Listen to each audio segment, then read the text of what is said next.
Hey, welcome back, everybody. This is the Tom Sumner program, and my guest this hour is a social historian, political activist, and writer based in Michigan. He has a new book. It's his first. He was our man in Washington that takes a look at the presidency of Barack Obama from a historical perspective.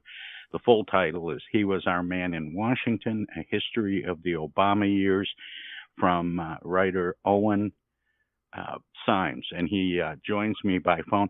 Hi, Owen. Welcome to the show. Hi, thanks for having me. Um, they say news is the first draft of history.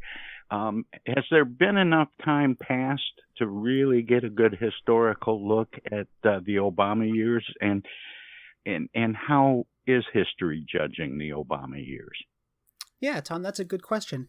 So, I don't know that enough time has passed to get like a full objective perspective, whatever we mean by that. But it is important as a society for us to at least make that first attempt, right? Um, we're never really going to get beyond partisanship. One way or another, you're going to have a bias, whatever subject you're looking at. If I'm an Italian writing about the Roman Empire, I'm still going to have that nostalgia for that glory, from days gone by, even though it's 2,000 years old. So, same thing with the Obama years. We're far enough now, I think, that enough of the memoirs have come out, some of the vitriol has died a little bit, that we can at least begin to piece that together. So that was kind of my objective, was to try and figure some of that out, take some of those first baby steps towards a legitimate, critical, but fair historical interpretation. As far as, go ahead. I was just going to say, what about the racial implications of the Obama presidency? I remember when he was first elected, and I talked to several people, especially older Black Americans, who said they never thought they'd live to see that day. And I remember tearing up a little bit and thinking, all this racial division is over now. And it turns out it really wasn't. And I have always suspected that in addition to being the first African American president, um, Barack Obama, because of that, he had to walk a very fine line politically to not make the first black presidency um, embarrassing in any way. Do you understand what I mean by that? Yeah, that was a very conscious thing that he tried to do. He didn't want to be seen as like what you might want to call a special interest president. He wanted to be seen as the American president. And so in that sense, it really did kind of narrow what he considered what was politically possible, right? Now, I criticize him for this in the book. I think that some of his estimations may have been incorrect, but it's a very legitimate worry on his part. He wants to be the first black president, not the last black president. And you're definitely correct in that the racial backlash, the racist backlash against him, I think was stronger than he realized it was going to be.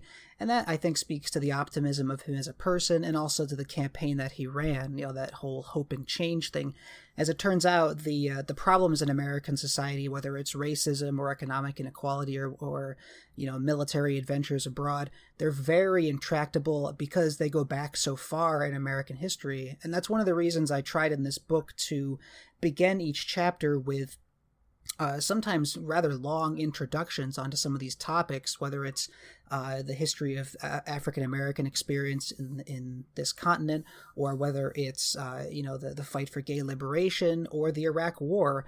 These things go back decades and decades, if not centuries or farther, and so it's I think important, especially in a contemporary history, to remember that these things have deep roots, long threads, complex histories, that especially when you're just getting the sound bites or the news articles, it's easy to forget that, right? So especially with the first black president, I felt that his administration needed that historical context before you could judge accurately, what his strengths and weaknesses, his failures and achievements were. Race relations seem to have gotten worse during and since the Obama presidency. Was the election of a black president an event that woke a sleeping giant? I think you could frame it that way pretty realistically, yeah, in the sense that for the longest time, I think that some racist white Americans could at least look at the fact that they never had to deal with very powerful black figures as kind of comforting. We're still at the top of the food chain, right? Now, this the kind of countervailing idea that maybe black people should be allowed to vote or hold office or do any of the things that we might consider, important in an active civic kind of life. That backlash to that has been building since the Civil Rights era, right? I mean, that's one of the reasons that so many people in the South started voting Republican in the 60s and 70s was because the Democrats under Lyndon Johnson, as imperfect as they were, at least started to pass some legislation that was starting to rectify those issues. So you get this whole basically party switch where the Republicans went from being a non-entity in the South since the days of Reconstruction to dominating large swaths of that part of the country. And I think the election of the first black president was, if not a wake-up call, then I think some people saw it as like a death knell. There's a quote in my book from Pat Buchanan after Obama won re-election in 2012 where he says that he literally wept at the death of white America. That's the ferocity with which, the zeal with which some of these people viewed the election of the first black president to an office that is inherently conservative. I mean, one of the things I noticed in researching the book was the office of the president is not a great institutional vantage point from which to do large-scale reforms. You need to have the backing of Congress to get any of that stuff really done. That's something that FDR was very good at doing, right? In his 12 years in office, he managed to twist enough arms and get enough support in Congress to pass long-lasting legislative change, whether it was the Wagner Act, Social Security Act, what have you. Same thing with Lyndon Johnson, Medicare, Medicaid. The Great Society was built on those legislative initiatives, which makes them longer lasting, harder to change and amend, as we've had problems with Medicare and Medicaid and what have you. But that's something that Obama had to really deal with. After his first 2 years in office, he no longer had a decisive legislative majority. So after Obamacare and after the Recovery Act, he couldn't get a whole lot done domestically except through executive office. And as it turns out, that's a really limited way to issue reform. So, but that's a large part of that is because of the racist backlash, which gave kind of this sharp edge to what was already an increasingly partisan divide. We saw that with the Clinton years, with the Monica Lewinsky scandal and everything. The Republicans were already gearing up to kind of throw the Democrats and the wolves whenever they could. So they were perfectly happy to do it with Obama. The main difference with Obama was even when Obama tried to turn to the right, as Clinton had done, remember Clinton passed, welfare reform, quote unquote. He passed the 1994 crime bill. These very conservative bills, he only managed to pass them when he, brought the Republicans to the table and basically co-opted their own ideas. So Obama tried to do the same thing, take Mitt Romney's plan and incorporate that as a fundamental component of Obamacare. But the Republicans weren't having it. And of course, the difference was that it was a black man that was doing it this time. And so they were a little more adamantine in their resistance, I think. Well, and I remember Mitch McConnell's comment soon after Obama's election that the Republicans were going to work to make sure that this president wasn't successful and that he would be a one-term president. Yeah, that's right, Tom. That's very true. And you can see that with, for instance, the fight over the budget. One of the things that happened was, Obama sent Biden to the Senate to try and negotiate some of these things, thinking that, well, Biden's been in the Senate 30 years. He knows these guys. He can negotiate with them from a position of strength and intimacy. And as it turns out, the Republicans were so recalcitrant that even after Biden gave them everything plus the kitchen sink, all the tax cuts and cuts to Medicare and Medicaid that they could ever have wanted, they still said no because they felt that Obama would get the credit for what they wanted to be a Republican achievement. And so they said, no, we're going to wait until you're out of office, and then we're going to take all the credit for ourselves. Now they kind of shot themselves in the foot with that a little bit because, as it turns out, Obama was a two-term president. and the Republicans weren't as successful as they wanted to be electorally. So they honestly probably could have gotten a little more done as far as cutting entitlement programs and gutting the working class if they had been a little less recalcitrant, oddly enough. So they kind of overplayed their hand a little bit, but they were really cutthroat with those negotiations. Yeah, it was rather unusual because, again, comparing this to Clinton, when Clinton was all about the balanced budgeting and stuff and austerity measures and things like that, Republicans eventually worked with him. They didn't like it, but they kind of realized, well, okay, if we're going to get, tax cuts and cuts to entitlements and everything, this is a way to do it while we don't have a guy in the White House,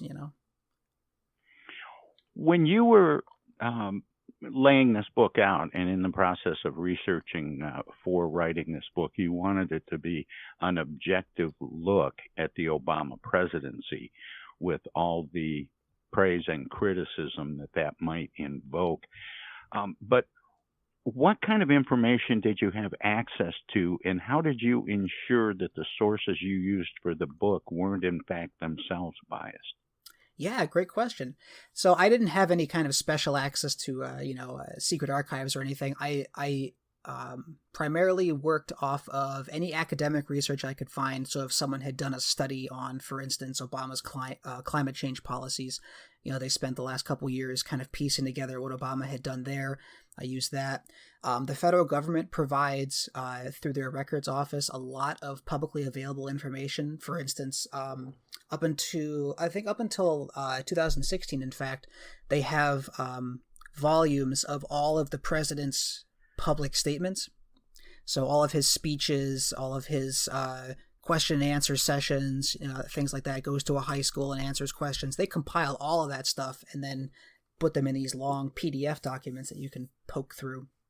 Obviously, a lot of news articles and journalism. I relied pretty heavily on a lot of contemporary journalism for, a lot of the details of the various things that I look at. And then a lot of memoirs. It was kind of a slog, I have to admit. Political memoirs are not the most riveting reading a lot of times. And obviously they're biased in their own ways, but they'll often provide insight into at least what the politician was either thinking at the time or how they want to present what their accomplishment was, which you can then, deconstruct or take into account however you see fit. As far as watching out for biases and everything, as much as I would like to think the book is objective, I recognize that it has my own perspective on things, right? I mentioned in the introduction to the book, and I think maybe again at the conclusion, I'm not really sure at this point, but I do try and lay out that I have a bias. I tried to, I didn't want the facts to speak for themselves because they never can. They have to speak through people, but at least, gave them a fair shot to say, something that accurately.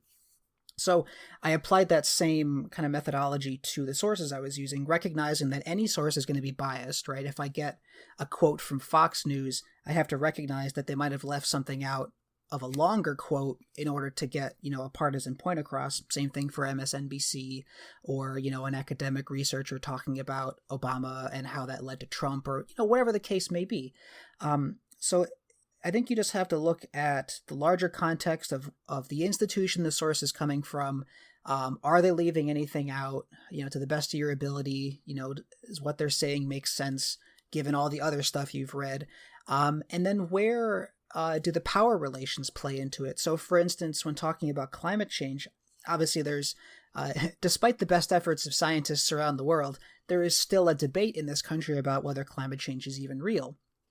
Now, as it turns out, the vast majority of scientists think that it is, and there's some disagreement about some of the details because, of course, this is an incredibly complex topic with lots of moving parts, whether you're talking about clouds or the icebergs or whatever else. There's a million variables to take into account, right? But what I noticed pretty quickly when researching it was most of the money that goes into feeding into the news media cycle or into a lot of public relations stuff, that all comes from the fossil fuel industry, which kind of leads me to believe that there might be an institutional kind of reason why that particular group of businesses might not want this status quo to change. So that kind of, it's not to be conspiratorial about it, but, money does matter. So when a conservative says follow the money, in parentheses, the UN is bad, they're right in the sense that, yeah, it's a good idea to see where people get their funding from. But then, of course, they don't follow their own advice and point out that while the UN panel on climate change gets millions of dollars a year, fossil fuel companies pump billions of dollars a year into fighting against that reform effort. So yes, there's money in climate change research, but there's a lot more money in climate change denial. So those are the kinds of things I looked at when trying to understand the bias of a source and try and take it under advisement. And obviously, just because a source is biased doesn't mean it's not very useful, right? Or, has something that's very important to say. How significant was the role of Joe Biden as vice president during the Obama's presidential years? Yeah, so that's not something I covered too much in the book itself. I did obviously research it, but it ended up, I was trying to cover more like broad topics and the presidency as an institution. So the nitty gritty of how an individual decision was made didn't always factor into things. But Biden himself did play a pretty significant role, as it turned out.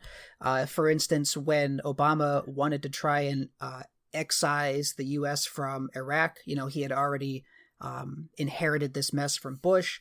Bush had signed an agreement with the Iraqi government saying we're going to leave by 2011. So Obama had to figure out how to implement that. So Joe Biden was the guy that spearheaded that effort, right? Or with the Recovery Act, hundreds of billions of dollars were set aside by Congress for, green energy programs and startups of various sorts. And so he set Biden the task of allocating a lot of that money, making sure it wasn't spent, fraudulently or anything like that. So those are two big things that Biden did pretty early on. He was also, like I mentioned earlier, kind of the point man for a lot of Obama's negotiations with the Senate, especially around the budget. And then he also had a hand in the appointees that Obama picked for his cabinet positions. He was very vocal in foreign policy debates, for instance, around how to handle Afghanistan and the kind of strategy they might want to implement to salvage that situation. His advice wasn't always heeded, but he had an agreement with Obama basically that he would, at the very least, have the last word in a discussion. Whatever Obama's decision ended up being, Biden was the number two man, so he needed to have that last word in a discussion before Obama said, okay, that's enough. I'm going to take a step back and think about it and make the decision. So he was a very active vice president, not on the level of Dick Cheney, for instance, who was basically a president in his own right, but that's very unusual. Most vice presidents are not like that. So on a historical scale, Biden was definitely on the more active end of things, definitely. Well, yeah, when you mentioned Cheney, he was almost a co-president. Exactly, which is very unusual. That's not something that tends to happen with the presidency, right? That's true. How do you think the Obama presidency will rank against other presidents historically? Interesting question. So typically, I think Obama tends to rank on the top end of the scale. When you're looking at things like the ability to, rally the public towards something, or not getting us into foreign policy messes, or passing large-scale domestic reform, things like that. Those are the kinds of things that historians often look at when they rank presidential greatness, or greatness in the sense of influence, not greatness in the sense of morality. Or, the degree of public corruption or scandal, things like that.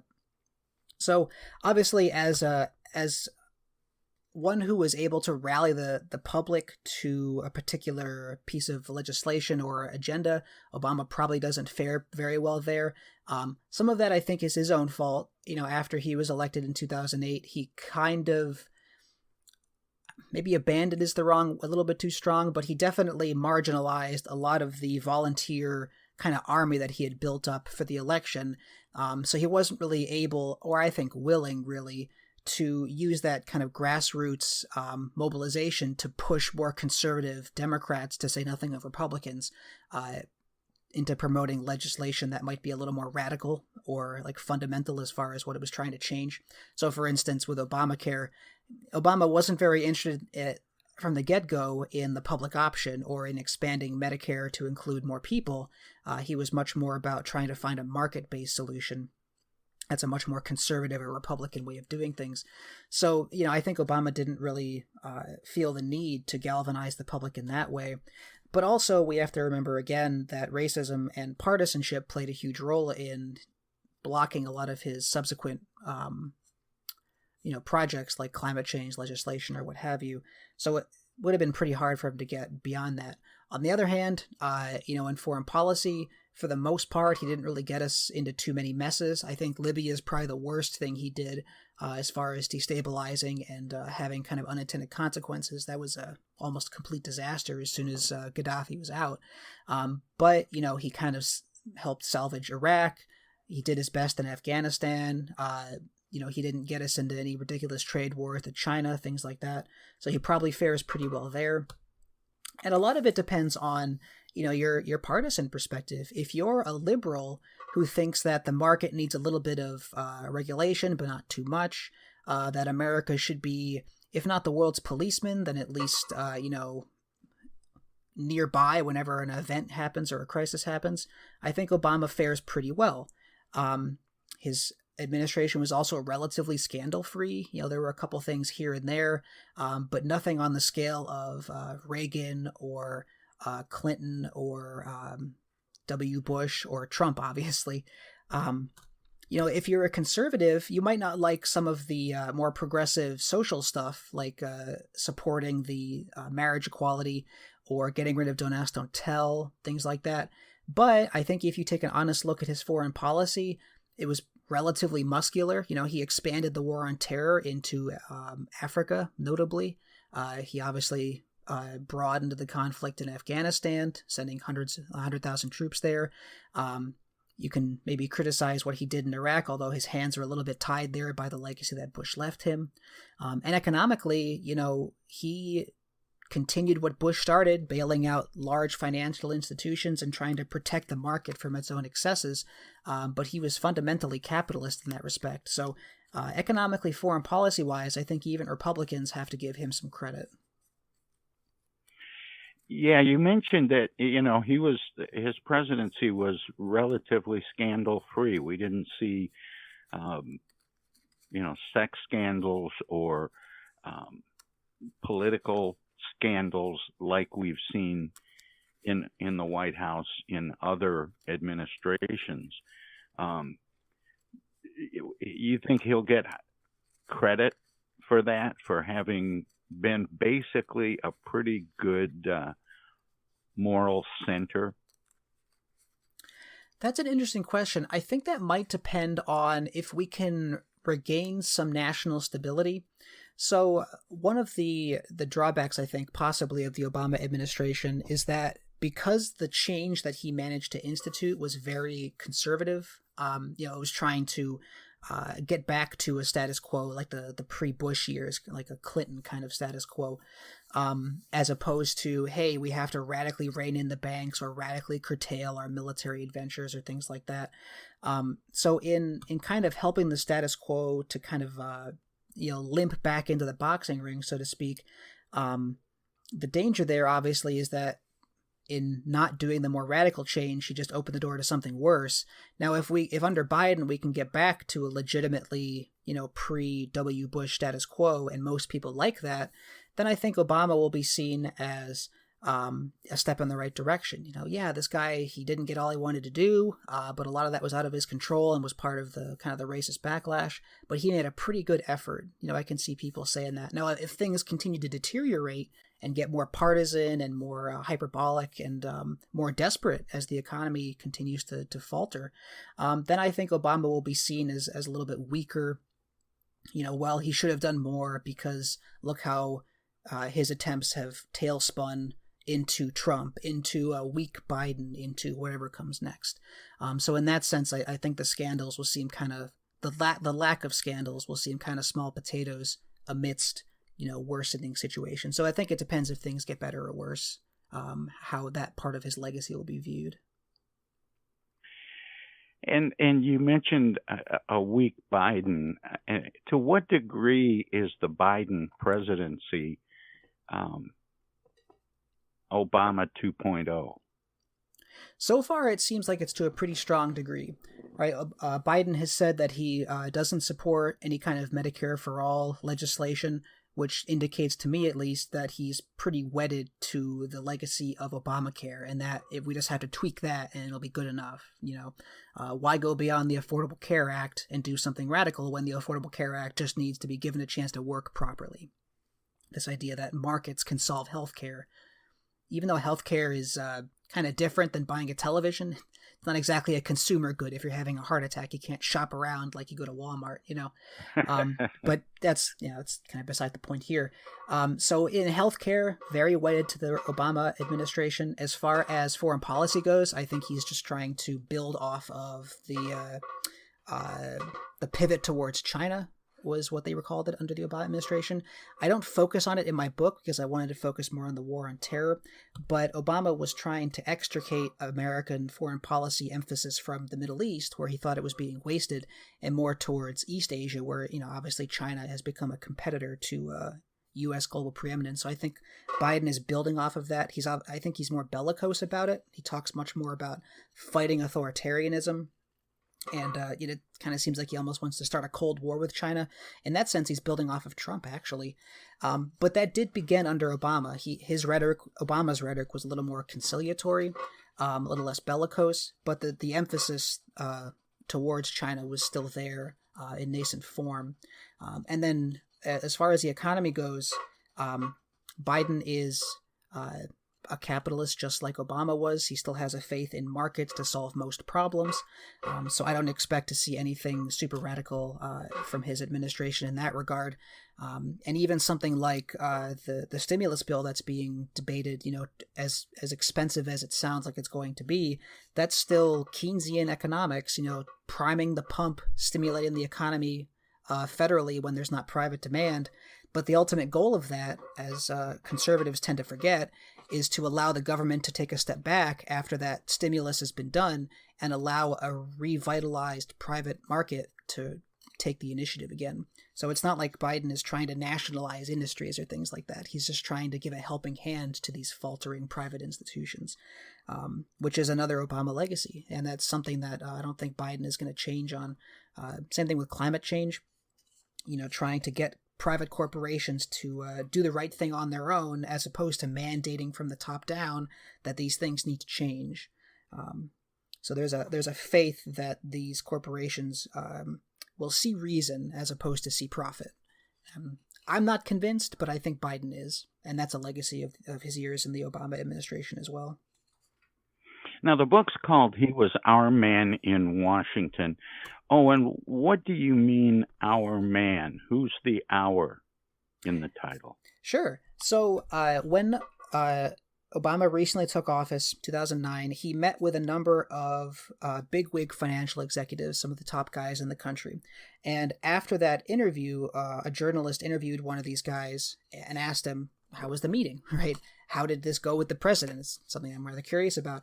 And this guy basically responded that, Obama was, he was on our side, and he literally said, I think this guy, he is our man in Washington. And I thought that quote was pretty telling, because this is coming from a guy who should be shaking in his boots, right? The financial sector helped ruin the American economy. They did all this stuff that if it wasn't illegal, it was only legal because they lobbied to have the laws changed. Right. So you would think that a president elected on a popular mandate to help fix the economy and bring some kind of hope and change to the country would, hold these guys to account in some way, shape, or form. But during the meeting, Obama said something to the effect of, I'm the only thing standing between you and the pitchforks. I'm here to protect you. Now you can take that nefariously, like, oh, he's in bed with corporations. You can be a little more charitable and say, okay, well, he understands the necessary role that financial institutions play in the economy, and so he doesn't want to blow that up. But either way, he was not the enemy of the banks, and the financiers certainly didn't see him as an enemy, even if publicly they were a little bit critical of some of his policies. So I thought that was a really provocative title, because you can go into it thinking one thing, he was a socialist president, he was all for the welfare recipients, or however you want to phrase it. And then you can kind of come out of it, oh, wait a second, he was actually a lot more friendly to the big businesses than I had realized, or any other large institution you want to take aim at. Owen, what made you decide for your first book that it was time to take a historical look at Obama? Honestly, it was the 2016 election. I, like many people, was kind of surprised at the result. I think even most conservatives expected that Hillary Clinton would win. And so after we got our first reality TV star president, I started taking a look at the administration that came right before him, because I thought maybe in this recent history I might find some answers as to why our politics took such a strange turn. And in the middle of researching that, I kind of noticed that Trump had sucked all the oxygen out of the room, so to speak, and no one was really writing about Obama. So as I compiled this information, it occurred to me, well, maybe I could write this book, since no one else seems to be doing that. And this stuff is interesting and important, and it needs to be written, so I guess I'll be the guy to give it a shot. You talk about the Obama legacy in the introduction for the book. Is the Obama legacy fully formed yet? I would say no, because just like with how he came into office with a lot of historical context and baggage and inertia from these institutions that he had to deal with, so too the decisions that he made are still rippling forward in time. So we talk about Libya as one of his biggest foreign policy failures. That's still burning itself out. Libya is still racked with civil strife. Its neighbor Mali almost fell apart as a result of what happened in Libya, so they're still recovering. The war on terror in Africa is still expanding. It expanded under Trump, and I'm sure it will continue under Biden. Most of that is difficult to suss out, because so much of it is covert operations, so it's not very easy to report on that stuff. But those conflicts are going to ripple out in their own little ways as well. His pivot towards China is still going to ripple outwards, because we haven't really seen how that's going to find maturity under Biden. What that really means as far as what does this conflict mean? Is it competition? Is it actual war? Is it just trade wars? Is it going to be espionage? Like what's going on there? So a lot of these things are still kind of being sussed out. Same thing with Obamacare. States are still issuing their Medicaid expansions as Republican states, very slowly implement it. I think it was at about half when Obama left office. A couple of states have added themselves to that list since then. So the consequences of that are still being felt and still being shaped. So I think we're starting to get a pretty decent picture. But as these ripples keep expanding, and then new variables come into play that change their trajectory, we're going to maybe have to reassess here and there as those things develop.